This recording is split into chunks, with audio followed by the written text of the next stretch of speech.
bien, hoy se celebra la resurrección de Jesucristo de entre los muertos y vamos a dar lectura en el Evangelio de Juan capítulo 20, lo que sucedió.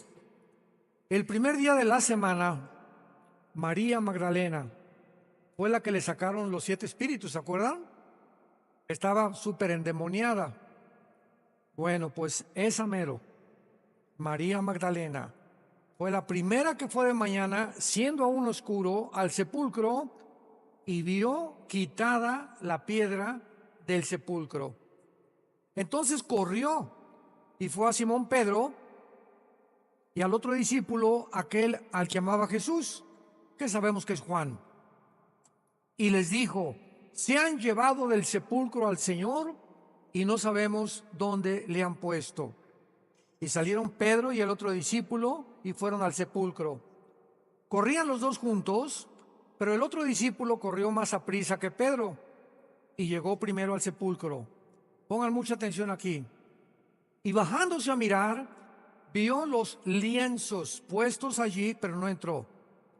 Luego Simón Pedro llegó tras él y entró en el sepulcro y vio los lienzos puestos allí y el sudario que había estado sobre la cabeza de Jesús, no puesto con los lienzos, sino enrollado en un lugar aparte. Entonces también entró el otro discípulo que había venido primero al sepulcro y vio y creyó, porque aún no habían entendido la Escritura, que era necesario que Él resucitase de los muertos. Y volvieron los discípulos a los suyos. Antes de desarrollar esta conferencia, quiero que recuerden, porque aquí hay algo importantísimo y muy interesante, ya que antes de que enterraran a Jesucristo, lo podemos leer ahí mismo en el capítulo 19, ¿verdad? Versículo 40, tomaron el cuerpo de Jesús, lo envolvieron en lienzos con especias aromáticas, según era costumbre sepultar a los judíos. Entonces a Cristo lo meten a la tumba con lienzos, vamos a llamarle zarapes o sábanas o lo que sea, pero su cabeza la cubren con un sudario. Y cuando entran los discípulos, ven el sudario completamente doblado, apropiadamente doblado, y los otros lienzos pues quedaron sueltos. Y la pregunta es ¿por qué? Y la respuesta es que si nosotros estudiamos las costumbres judías, descubrimos lo siguiente. En el judaísmo, cuando el amo se sentaba a comer, el sirviente llegaba, le acomodaba la mesa y le ponía una servilleta. Y mientras el amo comía, el sirviente se retiraba y dejaba que su amo comiera. Cuando el amo terminaba de comer, agarraba la servilleta, se limpiaba las barbas, las puntas de los dedos y las manos. Y si el amo la servilleta la envolvía o la dejaba sucia, así como está, el sirviente llegaba a la mesa y sabía que su amo ya había terminado y se llevaba todo. Pero si el sirviente venía o el siervo venía y veía que la servilleta estaba bien doblada, significaba que el amo iba a regresar. Todo tiene un significado en la Biblia.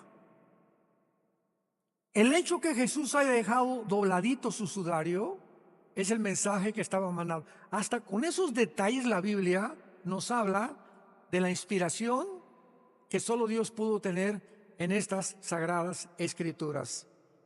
Él va a regresar por nosotros. Él vive. La resurrección de Jesucristo es la piedra angular y el principal fundamento del cristianismo. El cristianismo permanece de pie o se derriba con la resurrección de Jesucristo. Si Cristo no hubiera resucitado, Cristo hubiera sido como Mahoma, como Buda, como Mahatma Gandhi, como Zoroastro y como los grandes religiosos que han habido por toda la historia humana. Han hablado y han dicho, etcétera, etcétera, inclusive el Dalai Lama, que aún vive y que sigue reclamándole el Tíbet a la China.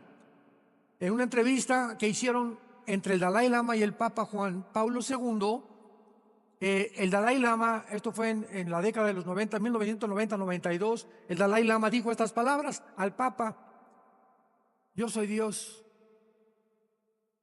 Y recuerdo que un periodista le preguntó al Dalai Lama, después que estaba con el Papa, concedió una entrevista y levantó la mano y le dijo: discúlpeme, ¿usted dijo que era Dios? Dice el Dalai Lama: sí, yo soy Dios. Y le preguntó el periodista: ¿nos puede decir cuándo va a resucitar? Y pues desde luego que se confundió, ¿verdad? Y no supo qué contestar. Y encontramos en la persona de Jesucristo que si la resurrección de Jesucristo no tuvo lugar, el cristianismo es una falsedad, porque no hubiera habido ninguna esperanza que Él decía la verdad. Y si Jesucristo era verdaderamente el Hijo de Dios, la resurrección de entre los muertos es la prueba, la evidencia más magnífica, más indubitable, inexorable, que realmente Él era el Hijo de Dios. Pero vamos a analizar la resurrección de Cristo primero desde el punto de vista físico, que se llama la ley de la entropía, que es la física. La ley de la entropía lo voy a explicar. La ley de la entropía en la física, maestros de física que nos acompañan, confirma, demuestra científicamente que el universo se encuentra en un proceso de deterioro, de decaimiento, de envejecimiento. En otras palabras, todos los organismos vivos están sujetos a morir. El inexorable triunfo de la muerte se aplica a todos los organismos vivos y al deterioro de todas las cosas materiales. Tu casa se echa a perder, tu cama se echa a perder, los carros se echan a perder, todo se envejece, todo se pudre, todo está completamente bajo una ley que se llama en la física la ley de la entropía. El mismo Sol pierde millones de toneladas masa por segundo. Esta ley de la entropía nos muestra claramente y se demuestra con otra ley física que se llama la ley de la termodinámica. Las leyes físicas de la termodinámica, escuchen, rigen todas las leyes que existen en el universo científicamente hablando. ¿Qué dice la primera ley de la termodinámica, que se llama la ley de la conservación? Que nada se crea o se destruye, solo se transforma. Y la segunda ley dice que todo tiende al desorden, al deterioro, a la oxidación, a la muerte, y es la ley del decaimiento cualitativo. Qué interesante que estas leyes fueron descubiertas siglos después, cuando la Biblia ya establecía la ley de la entropía y la segunda ley de la termodinámica. Permítanme demostrárselo en el libro de Romanos, capítulo 8. Bienaventurados los que trajeron su Biblia, ellos irán en el rapto. Es una tristeza cuando los cristianos vienen a la iglesia sin Biblia. ¡Qué barbaridad! Romanos capítulo 8. Y dice así, versículo 20: porque la creación fue sujetada a vanidad, no por voluntad propia, sino por causa del que la sujetó en esperanza. Porque también la creación misma será libertada ¿de qué cosa? De la esclavitud, del decaimiento, de echada a perder. Y se usa la palabra corrupción. Todo se está corrompiendo en el universo que nos rodea. Sale la noche, levanta la vista al cielo y las estrellas que ves ya no existen. Lo que tú estás viendo es lo que la luz de la estrella tarda en llegar a la Tierra, pero son estrellas que ya desaparecieron hace miles de años. Las mismas estrellas tienden a desaparecer. Todo completamente va a sufrir un decaimiento y la Biblia le llama la esclavitud de la corrupción. Vean ustedes el libro de Hebreos capítulo 1, que lo confirma en el versículo 10 al 12, Hebreos 1, 10 al 12. Y tú, oh Señor, en el principio fundaste la tierra. Los cielos son obra de tus manos. Ellos perecerán, se echarán a perder, mas tú permaneces. Ellos envejecerán como una vestidura, como un vestido los envolverás y serán mudados, pero tú eres el mismo y tus años no acabarán. Señores maestros que nos acompañan, señores astrónomos que nos escuchan por la televisión, señores científicos, la Biblia establecía casi más de 1500 años antes de que se descubrieran la primera y la segunda ley de la termodinámica y la ley de la entropía, que el universo se encuentra en un proceso de descomposición. Una vez que nosotros entendemos esto, la universalidad o la universalidad del reino del deterioro y muerte afirma la asombrosa singularidad de la resurrección de Jesucristo. Antes de que Cristo resucitara, resucitó a un hombre llamado Lázaro. Lázaro tenía más de 3 días de muerto. Si hay médicos nos pueden decir de qué forma se descompone el cuerpo. A las 8 o 10 horas ya comienza la descomposición del cuerpo. La sangre ya no circula, comienza todo a echarse a perder por dentro, ¿verdad? Y se tiene que enterrar al difunto. Y Lázaro se encontraba en un estado de descomposición. Y a los 3 días, Juan capítulo 11, Cristo se acerca a María y Marta, las hermanas de Lázaro, a la tumba para resucitarlo. Todos conocemos este evento. Y Jesús dice, Lázaro, le habló a Lázaro, escuchen esto. La Biblia dice que al morir se salen de nosotros el alma y el espíritu, y el cuerpo queda en la tumba, ya sea que te cremen o no te cremen. Entonces cuando Jesús dijo, Lázaro ven fuera, ¿a quién le estaba hablando? ¿A Pancho? A Lázaro, ¿verdad? ¿Pero que no estaba muerto? ¿Qué significa esto? Que al morir mantenemos la conciencia. Y Lázaro se salió del cuerpo, porque dice Santiago que hasta que el espíritu se separa del cuerpo, sobreviene la muerte. Esto aclara que los médicos nunca van a poder atinarle para saber que una persona está muerta, porque hay personas que han declarado que están muertas y les ha sobrevenido una catalepsia, como el famoso artista de cine Joaquín Pardavé. En los años 50, 60, muchos de ustedes se acordarán de este artista famosísimo que lo enterraron, Joaquín Pardavé, y la familia lo fue a desenterrar a la semana que entra, o a los, creo que a 1 mes o 3 semanas, y lo encontraron volteado, sin las uñas, lo enterraron vivo. ¿Por qué? Porque aparentemente vieron que ya no respiraba y creyeron que estaba muerto y le dio un ataque de catalepsia, simplemente, y lo enterraron vivo y despertó dentro de la tumba. Qué horrible, ¿verdad? Entonces ahora les meten un espejo a las personas a ver si no tienen vaho, pero clínicamente hay un poco más de tecnología para ya declarar a una persona muerta. Pero de acuerdo a la Biblia, hasta que el espíritu se separa, el espíritu y el cuerpo es como un cordón umbilical.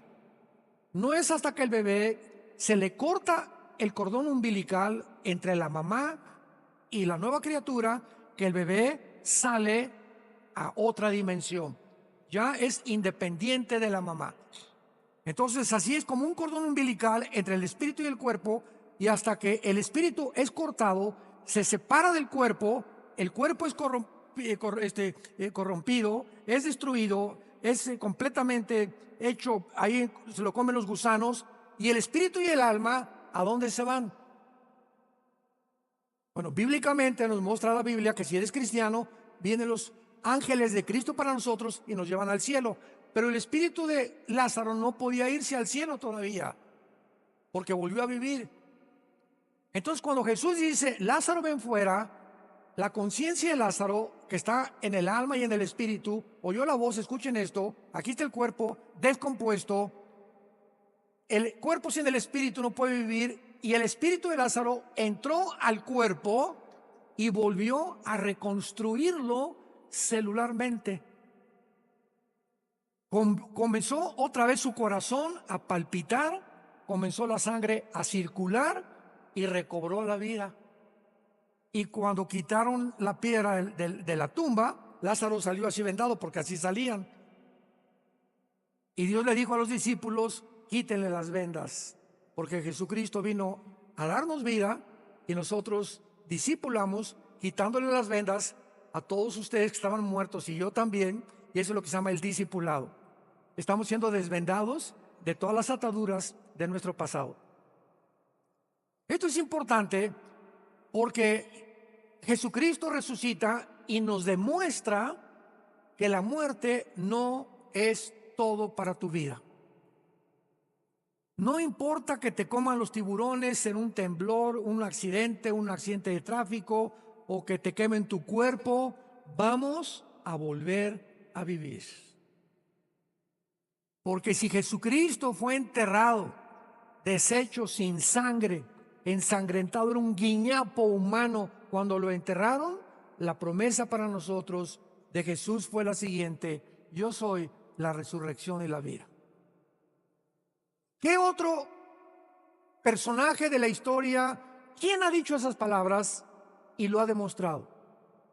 Ahora, ese grupo de discípulos que seguían a Jesús, si no lo hubieran visto resucitado, no se hubieran atrevido a enfrentarse al imperio más cruel de toda la historia humana, al imperio romano. A Calígula, a Nerón, a César Augusto, a Vespasiano, etcétera, etcétera.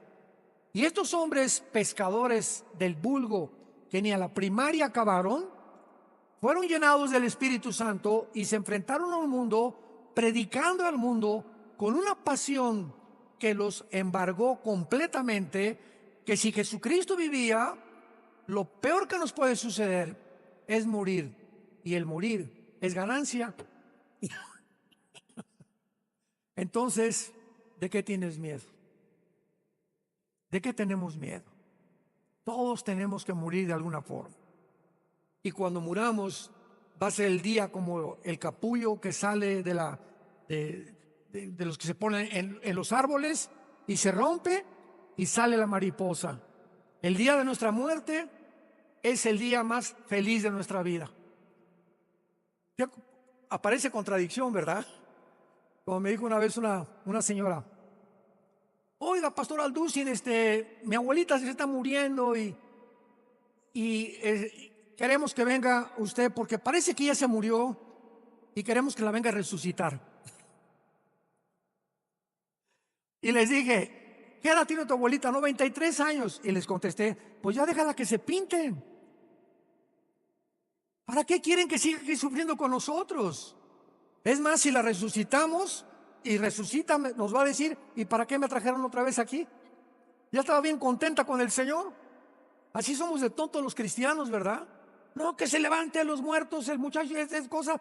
¿Por qué queremos, por ignorancia, que la gente que muera regrese a nosotros?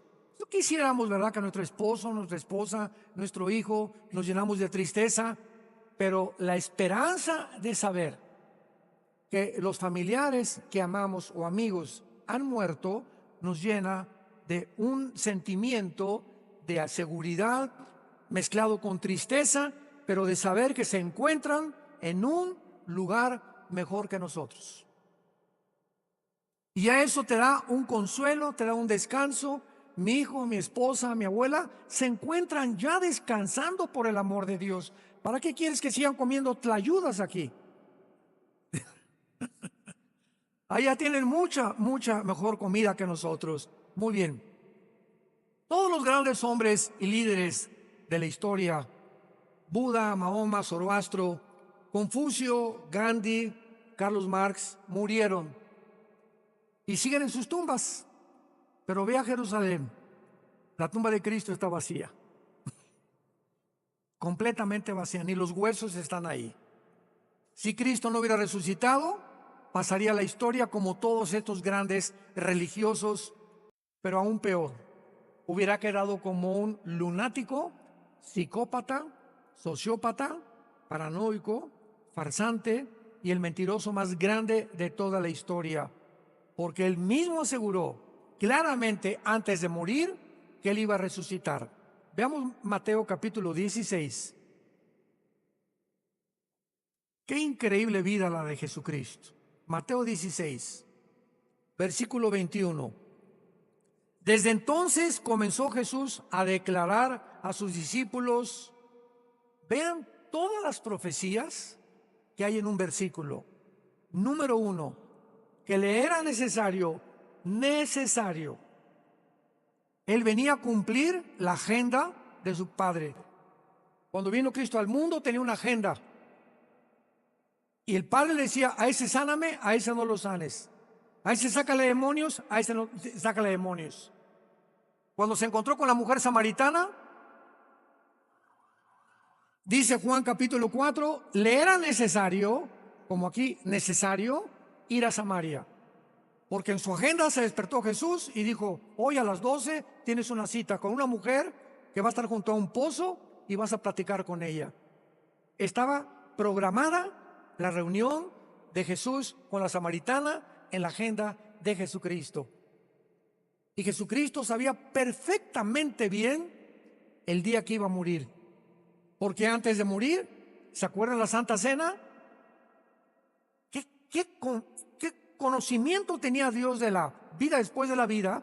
Que les dijo a los discípulos, hoy partimos el pan y bebemos esta copa y no la volveremos a comer ni a beber hasta que estén conmigo en el cielo. Jesucristo sabía esa noche que era la última vez que cenaba con los discípulos. Sabía que lo iban a apresar y que entre las 9 de la mañana y las 3 de la tarde iba a durar 6 horas colgado en una cruz. Él sabía todo perfectamente bien en su agenda lo que tenía que hacer. Les dijo a los discípulos que era necesario, número 1, ir a Jerusalén. 2, padecer de los ancianos. 3, de los escribas. 4, de los principales sacerdotes. 5, ser muerto. Y 6, resucitar. 6 cosas menciona Jesús que estaban incluidas en su agenda. Tengo que ir a Jerusalén. Los ancianos me van a detener. Los líderes religiosos, los escribas, y tengo aparte que ser muerto y voy a resucitar al tercer día. ¿Se imaginan que esto no se hubiera cumplido? Los discípulos se hubieran decepcionado y hubieran dicho, pues fue mentiroso, un farsante, tuvo alucinaciones, y los discípulos no hubieran podido cambiar el mundo con el mensaje de la resurrección. Entonces, por otro lado, también la resurrección de Cristo es un evento históricamente demostrable. Una vez una persona, un maestro de una escuela me dijo, ¿y cómo estamos seguros que Cristo resucitó? Y le contesté, muy buena pregunta. Le dije, ¿usted cree que existió Alejandro el Magno? Sí. ¿Y usted cree que existió Napoleón Bonaparte? Sí. ¿Y usted cree que existió Calígula y los romanos? Sí. Y le dije, ¿y por qué? Sí. Pues porque está escrito en la historia. Y le dije, si usted lee a Tácito, si usted lee a Josefo, que son los historiadores del tiempo de Cristo, que están en los pasajes de historia en Grecia, en Roma, en el Museo Natural de Londres, en Francia, en Inglaterra, etcétera, etcétera. Aquí están todos los pergaminos y toda la historia de Jesucristo, y ellos dan testimonio que el imperio romano del lado oriental, quedó completamente en Constantinopla y que 1000 años después el Imperio Romano, que está del otro lado, del lado occidental, fue cuando fue tomado por los otomanos turcos. Así que la resurrección de Cristo, de acuerdo a los historiadores que escribieron que no eran cristianos, demuestran que el mensaje de la resurrección cambió al Imperio Romano. A tal grado que Constantino, el último emperador del lado oriental del Imperio Romano, se convierte en la batalla de Milván, cuando dice que desapareció una cruz en el cielo y le dijo: por este signo vencerás. Y Constantino ordena, casi 250, 300 años después de que Cristo muere, ordena que el cristianismo sea absorbido por el Imperio Romano como la religión oficial. Y Constantino nombra al primer padrino tuyo, al primer papa. Una vez, a mí me gusta mucho cuando invitan curas y sacerdotes a platicar, porque muchos de ellos son sinceros. Así como hay obispos sinceros, hay obispos mentirosos, cardenales, hay de todo en la vida. Pero cuando me encuentro con estas personas religiosas, siempre encontramos estas discusiones, ¿no? Y siempre les pregunto: si Pedro fue el primer papa, ¿quién fue el segundo? Porque ellos se basan en eso, que Pedro fue el primer papa. Y luego pasaron 300 años sin papas. Y ahí está en la enciclopedia de la Iglesia Católica, por el amor de Dios. Hasta Constantino nombró al primer pontífice y se unió el poder político romano con el poder religioso, y de ahí entero el Imperio Romano dio una voltereta, ¿verdad?, de lo político a lo religioso, que hasta este momento dura todavía. Y el Imperio Romano religioso se convirtió en el dueño de Europa. 17 siglos los papas gobernaron Europa. Y ningún rey, nadie se podía casar, nadie podía comprar ni vender sin la encíclica de algún papa. Entonces, recurrimos a la historia y nos damos cuenta que es una de las verdades más obvias que existen. Así que no hay ningún ser humano que pueda decir: yo no creo que Jesucristo resucitó, porque es lo mismo que decir: tampoco creo que Napoleón Bonaparte existió o que Cristóbal Colón existió. Y si dices algo, es porque te pregunto de cuál fumaste.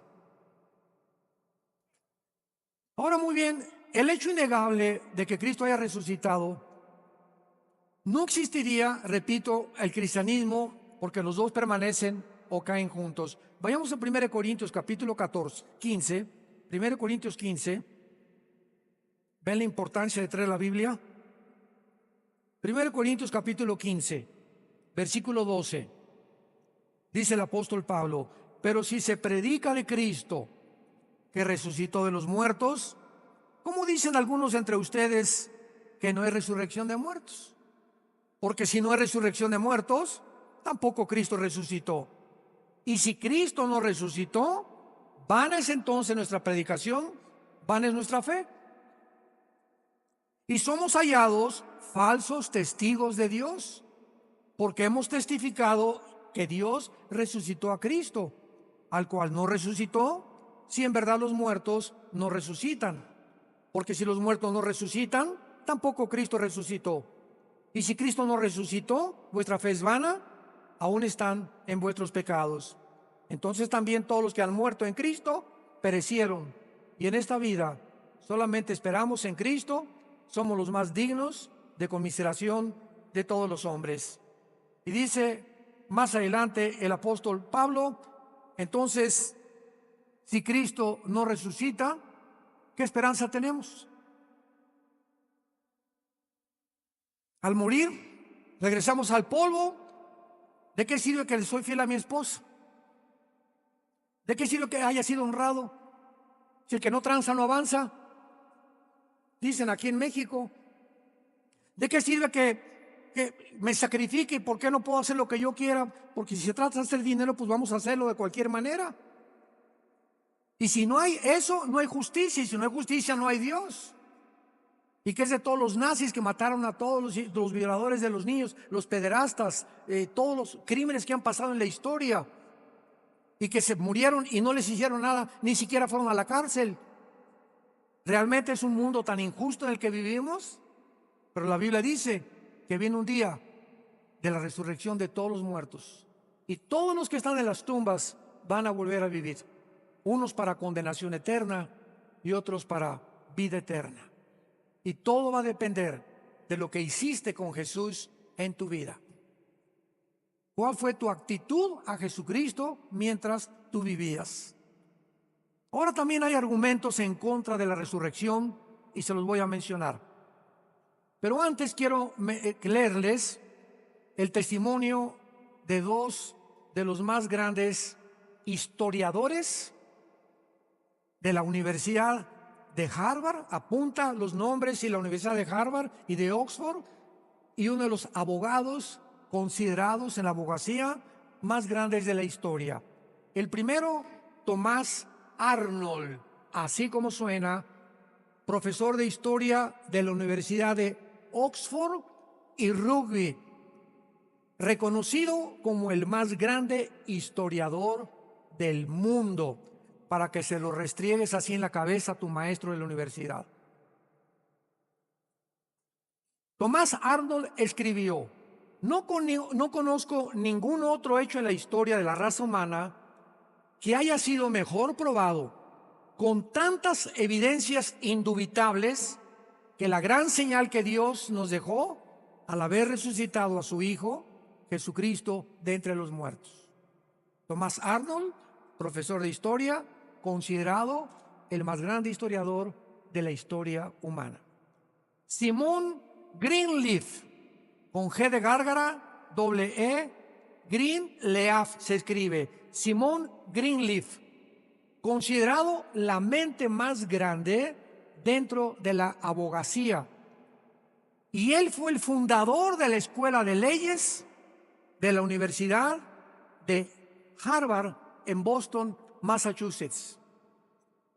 Después de haber examinado Simón Greenleaf cuidadosamente los 4 evangelios, escribió lo siguiente: era imposible que los apóstoles hubieran podido persistir en enseñar las verdades que enseñaban si Cristo no hubiera verdaderamente resucitado de entre los muertos. Cuando dijeron pues que Cristo se lo robaron el cuerpo los discípulos, se derrumba esta teoría, porque los mismos líderes religiosos fueron con Pilato y le dijeron: pon guardias romanas que cuiden la tumba de Jesús, porque los discípulos pueden venir y robarse el cuerpo. Era imposible que los discípulos hicieran esto, porque estaban llenos de pánico, de temor de ser crucificados también, como lo fue su maestro. Además, una piedra que pesaba más de 2 toneladas, era imposible que ellos la pudieran mover. Así que ese cuento, ¿verdad?, desapareció. Otra historia dicen que fueron alucinaciones. No fue Cristo el que realmente vieron. Un momento, es posible que una persona o 2 personas tengan alucinaciones, pero no más de 500 personas. Porque dice 1 Corintios 15, versículo 6 al 8, que más de 500 personas vieron a Cristo resucitado. Y cuando estaban los discípulos asustados, encerrados en un cuarto, quién sabe cuántos candados le pusieron a la puerta, estaban platicando: Jesús, ¿qué vamos a hacer ahora? ¿Será cierto que Él era el Mesías? ¿O esperaremos a otro? ¿O realmente Él fue el que los profetas profetizaron? Y Tomás, el dídimo, les dijo a todos: a mí no me vengan con cuentos que Cristo resucitó, hasta que yo no ponga mis manos en sus manos y su mano en su costado, atravesado por la lanza, no voy a creer. Cristo se aparece y atraviesa la pared y le dice: Tommy boy, come here. Escuchen esto: pon tus manos en mis manos. Cuando Tomás pone las manos en las manos de Cristo, no las atraviesa. No era un espíritu el que se le apareció a Cristo, tocó algo sólido. Y cuando Jesús le dijo: toca tu mano en mi costado, por ahí entró la lanza, tocó algo sólido, mostrándonos que el cuerpo resucitado de Jesucristo ya no estaba bajo las condiciones gravitacionales, ni de las leyes de las fuerzas nucleares, ni tampoco del deterioro, de la ley de la entropía que mencionamos, porque su cuerpo podía materializarse y desmaterializarse a voluntad. Podía su cuerpo molecular atravesar la pared y convertirse en algo sólido y desaparecer y hacerse como el humo. Y dice la Biblia en Filipenses 1, 20 y 21 que nuestro cuerpo será igual al de Jesucristo cuando resucitemos. Cuando Cristo ascendió al cielo, la ley de la gravedad no actuó sobre él. Él venció la ley de la gravedad. ¿Qué dice la ley de la gravedad? Que todo objeto más pesado que el aire es atraído hacia el centro de la tierra. Pero Cristo vence la ley de la gravedad ascendiendo enfrente de la cara de los discípulos y les dice, ¿verdad? He aquí les doy potestad, prediquen el evangelio a toda criatura. Que son las órdenes que prevalecen en todas las iglesias que nos llamamos cristianas. Ahora, muy bien, si no hay muerte, no hay resurrección, porque Lázaro volvió a vivir. Pero Cristo muere y Él resucita con un cuerpo completamente diferente al que murió. Ahora, piensen lo que les voy a decir. Antes de que Cristo bajara al mundo, ¿qué cuerpo tenía?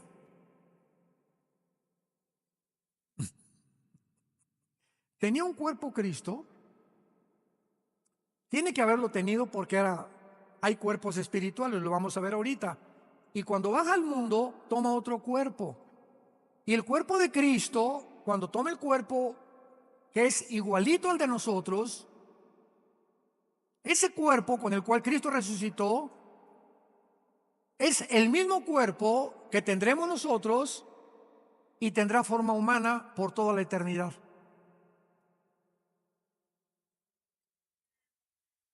Dios escogió el cuerpo humano para vivir eternamente con nosotros en la eternidad. Y transforma completamente lo que éramos, pero con la forma humana. En Apocalipsis capítulo 5, dice Juan, y vi que entró el león de la tribu de Judá, representando o repitiendo Daniel capítulo 7, dice Daniel, y vi a uno como hombre que entraba al trono de Dios y se le entregaban los reinos de la tierra como hombre. Y ve Juan en el Apocalipsis el cuerpo de Cristo como el cuerpo tuyo y como el cuerpo mío, no como el cuerpo de un ángel, ni de un querubín, ni de un serafín. Dios escogió el cuerpo humano. Tú y yo fuimos hechos a la imagen y semejanza de Dios. Qué maravilloso que podamos estas verdades guardarlas en el corazón. Dice 1 Corintios 15, versículo 38. Dios le da a cada cuerpo como Él quiso. A cada semilla su propio cuerpo. Me detengo rápidamente. Una uva tiene un cuerpo en la uva y un código genético. La entierras la uva y produce redondita, moradita, con características nutriológicas, elementales, minerales. La de la manzana tiene otro código genético, la de la papaya otra, y así todas las semillas de un chango, el esperma de una jirafa, el esperma de un perro y de un gato son todos diferentes. Y nuestro esperma, que fue hecho a la imagen y semejanza de Dios, Cristo tomó un esperma humano para fertilizar el óvulo de María. Nosotros seremos con el cuerpo resucitado de Jesucristo. ¿Crees en Jesucristo? ¿Estás seguro que si tú mueres vas a volver a vivir? ¿Y que te vas al cielo si tú te mueres?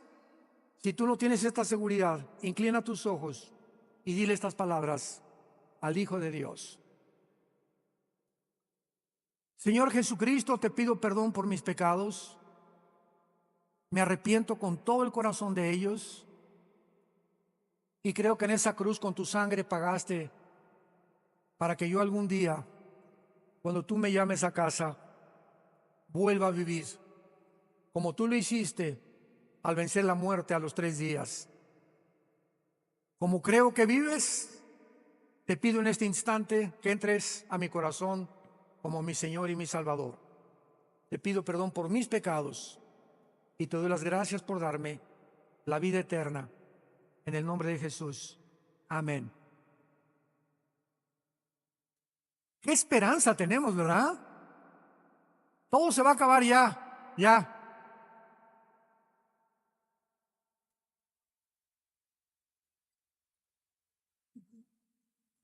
Si no los veo en Oaxaca el año que entra, los veo ahí arriba. Que tengan mucha paz.